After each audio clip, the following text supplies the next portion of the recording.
আকস্মিক ভূমিকম্পে কেঁপে উঠেছে রাজধানী ঢাকা সহ দেশের বিভিন্ন জেলা। শুক্রবার দুপুর 1:45টার দিকে কয়েক সেকেন্ড স্থায়ী এই ভূমিকম্পে পুরো দেশ জুড়ে ছড়িয়ে পড়ে আতঙ্ক। ভূমিকম্প অনুভূত হতেই আতঙ্কিত মানুষ দোকানপাট বাড়িঘর ছেড়ে দ্রুত বেরিয়ে আসেন রাস্তায়। অনেকেই শক্ত ঝাঁকুনি অনুভব করেছেন বলে জানান। এই নামাজ পড়ে কেবল দোকানে ঢুকছি, এখানে এসে বসছি মাত্র। বসার পরে প্রথমে একটা ঝাঁকুনি দিল, মনে হলো মাথা ঘুরছে। পরে এমন ঝাঁকুনি আমরা সব ভয়তে যে যার মতো দৌড় মেরে সব ফাঁকা জায়গায় চলে গেছি রাস্তা দিয়ে। জুমার নামাজ আদায় করতে মসজিদে যাওয়া মুসল্লিদের কেউ কেউ আতঙ্কে মসজিদ থেকে বেরিয়ে আসেন। অনেকের দাবি এটি সাম্প্রতিক সময়ে ভূমিকম্পের মধ্যে সবচেয়ে বেশি অনুভূত হয়েছে। তবে এখন পর্যন্ত বড় ধরনের কোনো ক্ষয়ক্ষতির খবর পাওয়া যায়নি।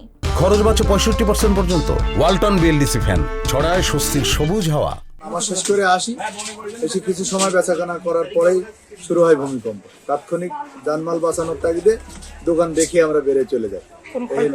কোনো ক্ষয়ক্ষতি হয়নি, কিন্তু খুব উপলব্ধি করছি যে জোরে হয়েছে আর কি। মাল বেচছিলাম, দোকানে প্রচুর কাস্টমার ছিল, তখন হঠাৎ করে দেখলাম কেঁপে উঠলো। তারপরে আরেকটা জোরে কেঁপে উঠলো, তখনই আমরা সবাই দৌড় মেরে বাড়ি চলে গেলাম। আমাদের দোকানে তেমন কোনো ক্ষয়ক্ষতি হয় নাই। শুনলাম নাকি কোভিড স্টোর, ওখানে একটু দেয়াল ফেটে গেছে।